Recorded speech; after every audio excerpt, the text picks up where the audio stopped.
guys, welcome again to another video by bobby.money. This is where I analyze financial decisions.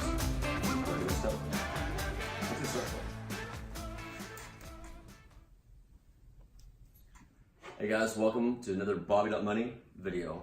Thank you very much for your time. This video is about taxes, which obviously applies to all of us.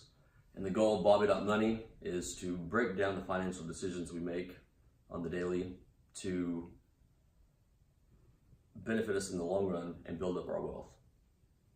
So today we're going to analyze yearly taxes. Now, just saying taxes makes me, well, I'm going to drink some water real fast. It's something we all have to do, and there's a specific way for us to monetize how we pay our taxes. Now, the next 5 minutes, yes, might be a little bit of a long video, but in the end, I will show you how it can add up to $1.5 million of wealth to your life, depending on how and when you pay your taxes. Now, doing some research, made some notes here. The average person in America gets about $3,000 in taxes back each year. Now, that's been pretty solid over the past 10 years. From my experience, from my clients, my friends, and my family, each person's gotten back about $5,000. So that's why I'm gonna use that as an example, because that's just, I guess I know a lot of people with kids, tax credits. Said I'm not a CPA, I'm not sure, but 5K is generally what I've been hearing people get back. Now, when you think about it in the long run, it doesn't make sense to let somebody borrow $5,000 from you for an entire year on a yearly basis at 0% interest and then give it back to you and say, hey, see you next year, I can't wait. And that's what really made me start thinking of, is there a better way?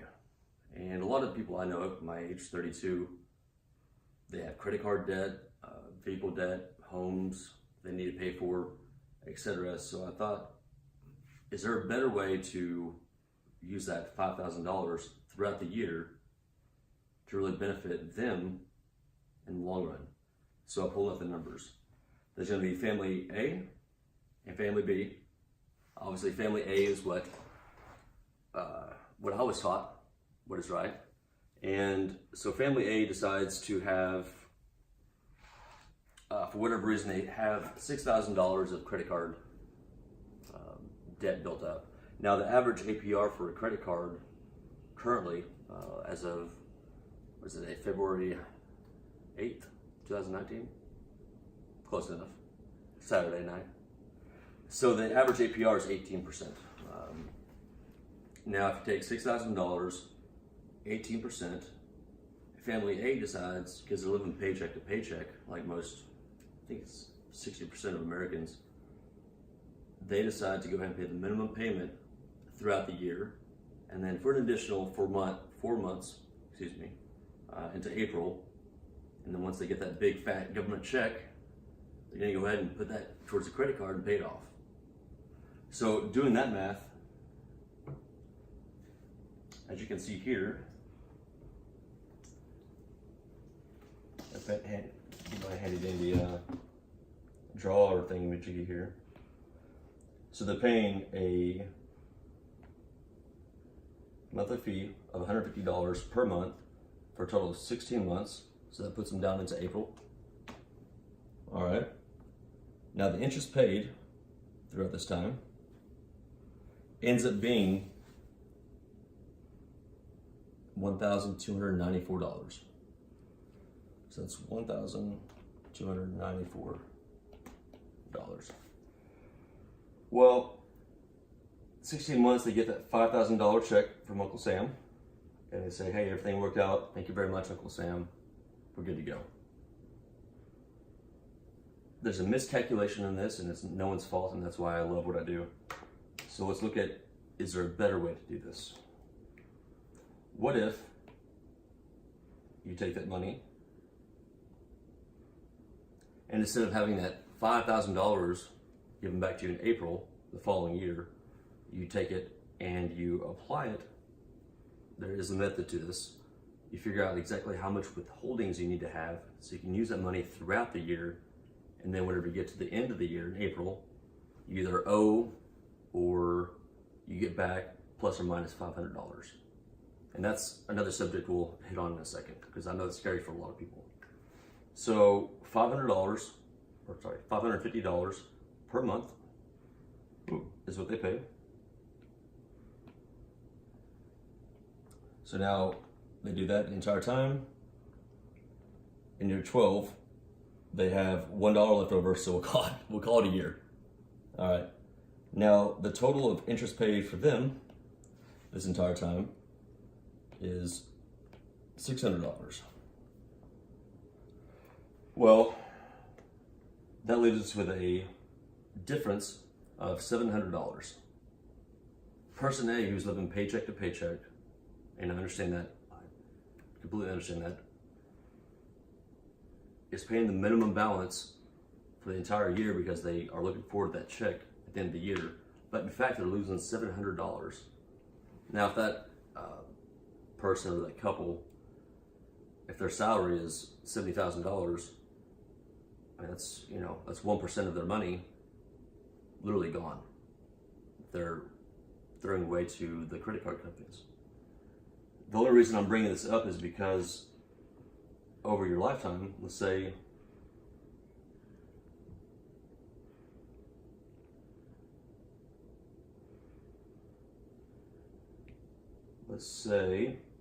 couple B realizes and listens to what I'm trying to do here at bobby.money, and they pay off that credit card within that year, and so now they have $700 saved up that they didn't lose to credit card companies, right?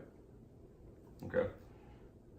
Then they take that $5,000 throughout that year and place it somewhere in some kind of financial vehicle. I'm not saying which one is good or bad, it doesn't matter.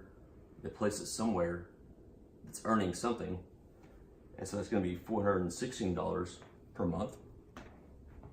And let's say on average over,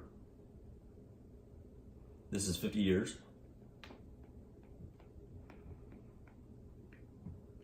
they earn an interest rate of 6%. Well, okay. Bobby.money. Hey, this is going to be a little side edit. I'm going to go ahead and slideshow this in. All right, here we go. So person or family A is continuing the cycle throughout their entire lives. Family or person B decides to challenge status quo and kind of dive into what I'm talking about. So they save $700 the first year by paying off the debts early, or maybe it takes a couple years and that's more math. Then they take that $5,000 divided by 12. So they end up putting $416, a little more change, into some kind of vehicle, earning over a 50-year period, average rate of return is 6%. And we all pay taxes for much longer than 50 years, if we can all agree with that. And it is what it is, but why would you not take advantage of it if you could? No one gets on the football field not knowing the rules and win. This ends up being $1.6 million of wealth added to your life simply by understanding that you're giving out a loan to the government interest-free your entire work life. Question is now, what do you need to do to make that happen? What do you need to do to ensure that at the end of the year, when you go to pay your taxes, you're not owing too much? Because if you're living paycheck to paycheck, I agree, that is a huge concern coming up to tax season, needing to pay taxes. If you continue to do it traditionally though, you're losing $700 per year. Now that's off the top of my head, 18%, 17% of your tax return you're losing. That's money you're looking forward to. So, I keep going back and forth here, I'm sorry. So there's a handy dandy website, believe it or not.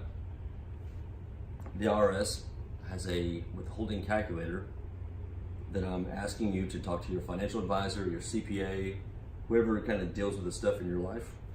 You can go into here and